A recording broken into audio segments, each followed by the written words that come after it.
नमस्कार, काजल्स रेसिपीजमध्ये आपल्या सगळ्यांचं स्वागत आहे. आज आपण उन्हाळी वाळवणामध्ये उपवासाचे हे बॉबी पापड कसे बनवायचे ते पाहणार आहोत. हे बॉबी पापड बनवण्यासाठी आपल्याला साबुदाणाही भिजत घालावा लागत नाही आणि याच्यामध्ये आपण पापड खारसुद्धा वापरलेला नाही. तरीही हे पापड तळल्यानंतर मस्त असे दुप्पट फुलले जातात. छान असे आतून खुसखुशीत होतात, चवीलाही मस्त लागतात. एकदा जर तुम्ही बनवून ठेवले ना तर वर्षभर तुम्ही आरामात खाऊ शकता. तुम्ही फक्त हे उपवासालाच नाही तर इतर वेळीही तळून खाऊ शकता. एवढे हे मस्त होतात. याला तुम्ही उपवासाचे बॉबी पापड म्हणू शकता किंवा उपवासाचे कुरकुरेसुद्धा म्हणू शकता. इथे जरी आपण कच्चा साबुदाणा वापरलेला असला ना तरीही हे पापड छान असे खुसखुशीत तयार होतात, कडक वगैरे होत नाहीत. तुम्हाला असं वाटत असेल की कच्चा साबुदाणा वापरल्यामुळे पापड कडक वगैरे होतील, तर असं अजिबात होत नाही. यासाठी पीठ कसं तयार करायचं हे मी सविस्तर सांगितलेलं आहे. यासाठी व्हिडिओ संपूर्ण पहा, व्हिडिओ कुठेही स्किप करू नका. चला तर मग वेळ न घालवता आपल्या या छानशा रेसिपीला सुरुवात करूयात. इथे मी हा 400 ग्राम साबुदाणा घेतलेला आहे. हा साबुदाणा आपल्याला भिजत वगैरे काहीही घालायचा नाही. फक्त आपल्याला हलकासा असा हा भाजून घ्यायचा आहे. इथे मी हा साबुदाणा भाजून घेतलेला आहे. तुम्ही बघू शकता. याचा कलर चेंज होऊ द्यायचा नाही, पण आपल्याला हलकासा हा भाजून घ्यायचा आहे. साबुदाणा आपण भाजल्यानंतर याचं आपल्याला पीठ बनवून घ्यायचं आहे. यासाठी या मिक्सरच्या भांड्यामध्ये आता साबुदाणा काढून घेऊयात आणि याचं पीठ तयार करून घेऊयात. साबुदाणा भाजल्यानंतर तो तसाच कढईमध्ये ठेवून यायचा थंड होईपर्यंत. जेव्हा आपण साबुदाणा भाजतो ना तेव्हा तो मऊ पडला जातो आणि जसं-जसं थंड होईल ना तसा तो कडक होत जातो. यासाठी कढईमध्ये ठेवून द्यायचा आणि थंड झाल्यानंतर आपल्याला हा मिक्सर लावून याचं पीठ तयार करून घ्यायचं आहे. इथे मी हे मिक्सरला फिरवून साबुदाण्याचं बारीक असं पीठ तयार करून घेतलेलं आहे. जेवढा साबुदाणा बारीक करता येईल ना तेवढं आपल्याला हे बारीक करून घ्यायचं आहे.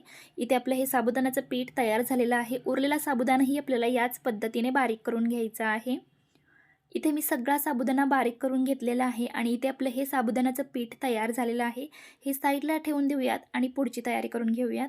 इथे मी 1.5 किलो बटाटे शिजवून घेतलेले आहेत आणि त्याची साल आहे ना ती काढून घेतलेली आहे. हे बटाटे आपल्याला खिसून घ्यायचे आहेत. बारीक खिसणीने आता हे बटाटे खिसून घेऊयात.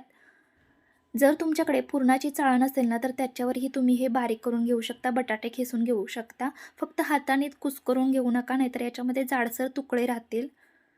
इथे मी सगळा बटाटा खिसून घेतलेला आहे. याच्यामध्ये घालणार आहोत आता आपण लाल तिखट. इथे मी 2 छोटे चमचे लाल तिखट घेतलेला आहे. तुम्ही तुमच्या आवडीनुसार तिखटाचं प्रमाण इथे घेऊ शकता. चवीनुसार मीठ घालायचं आहे आणि जे आपण साबुदाण्याचं पीठ तयार करून घेतलेलं आहे ना त्याच्यातलं अर्धं पीठ आत्ता घालायचं आहे. मिक्स करून घ्यायचं आहे आणि अंदाज घेत आपल्याला उरलेलं पीठ घालून घ्यायचं आहे. आता हे पीठ आपल्याला घातल्यानंतर सगळं आता व्यवस्थित मळून घ्यायचं आहे. फक्त याच्यामध्ये आपण लाल तिखट आणि मीठच घालणार आहोत. बाकी अजून काहीही आपल्याला याच्यामध्ये घालायचं नाही. आता हे व्यवस्थित मळून घेऊयात. बटाट्याच्या ओलाव्यामध्ये जेवढं पीठ बसेल ना तेवढं याच्यामध्ये आपल्याला घालून घ्यायचं आहे. व्यवस्थित मळून घेऊयात. बटाटा छान आपण खिसून घेतल्यामुळे याच्यामध्ये गाठी वगैरे होत नाहीत आणि नंतर पापड बनवतानाही आपल्याला छान असे याचे पापड बनवता येतात. जर आपण तो हाताने कुस्करून घेतला ना तर आपले पापड व्यवस्थित बनवता येत नाहीत. जे उरलेलं पीठ आहे ना ते सुद्धा मी इथे घालून घेत आहे आणि जसं आपण चपातीचं कणिक मळतो ना त्याच पद्धतीने आपल्याला हे मळून घ्यायचं आहे. जास्त घट्टही नाही आणि जास्त पातळही नाही. याच्यामध्ये वरून एक्स्ट्राचं पाणी वगैरे काही घ्यायचं नाही. बटाट्याच्या ओलाव्यामध्येच आपल्याला हे पीठ मळून घ्यायचं आहे. 1.5 किलो बटाट्यासाठी आपल्याला 400 ग्राम साबुदाणा घालायचा आहे. साबुदाण्याचं प्रमाण थोडंसं कमी जास्तही करू शकता, पण व्यवस्थित पीठ मळलं जाईल एवढं आपल्याला साबुदाण्याचं पीठ याच्यामध्ये घालायचं आहे. इथे आता मी हे पीठ व्यवस्थित असं मळून घेतलेलं आहे. अशा पद्धतीचं आपल्याला हे पीठ मळून घ्यायचं आहे. जास्ती घट्टही नाही आणि जास्ती पातळही नाही. इथे आपलं हे पीठ तयार झालेलं आहे. हे पीठ आता आपल्याला वाफवून घ्यायचं आहे. यासाठी इथे मी उकडीची चाळण घेतलेली आहे. चाळणीला तेल वगैरे काहीही लावलेलं नाही. याच्यावरती आपल्याला पीठ ठेवायचं आहे आणि थोडंसं हे पीठ पसरवून घ्यायचं आहे आणि हे पीठ आता आपल्याला वाफवून घ्यायचं आहे. हे पीठ असं वाफवून घेतल्यामुळे आपले पापड छान असे आतून खुसखुशीत होतात, कडक वगैरे होत नाहीत. इथे मी पाणी आधीच गरम करायला ठेवून दिलं होतं. पाण्याला उकळी आलेली आहे. याच्यावरती आपल्याला ही चाळण ठेवायची आहे आणि याच्यावरती झाकण ठेवून हे पीठ आपल्याला 15 ते 20 मिनिटं मोठ्या गॅसवरती वाफवून घ्यायचं आहे. 20 मिनिटं झालेली आहेत आणि इथे आपलं हे पीठ छान असं वाफवलेलं आहे. छान असं हे ट्रान्सपरंट दिसत आहे. जे आपण याच्यामध्ये साबुदाण्याचं पीठ वापरलेलं आहे ना ते असं ट्रान्सपरंट दिसेपर्यंत आपल्याला हे वाफवून घ्यायचं आहे. गॅस बंद करूयात आणि खाली उतरवून घेऊयात आणि हे पीठ गरम गरम असतानाच आपल्याला याचे पापड पाडून घ्यायचे आहेत. हे पीठ मी या चकलीच्या साच्यामध्ये भरून घेतलेलं आहे आणि याच्यामध्ये चकलीचीच चकती घातलेली आहे आणि असे लांबट आकारामध्ये हे पापड आपल्याला असे पाडून घ्यायचे आहेत।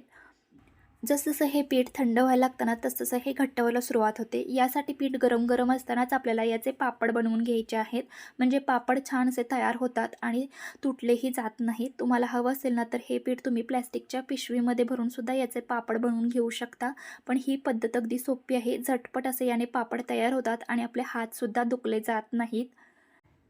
इथे मी हे सगळेचे पाडून घेतलेले आहेत आणि पूर्ण एक दिवस मी आता हे फॅनखाली सुकवणार आहे।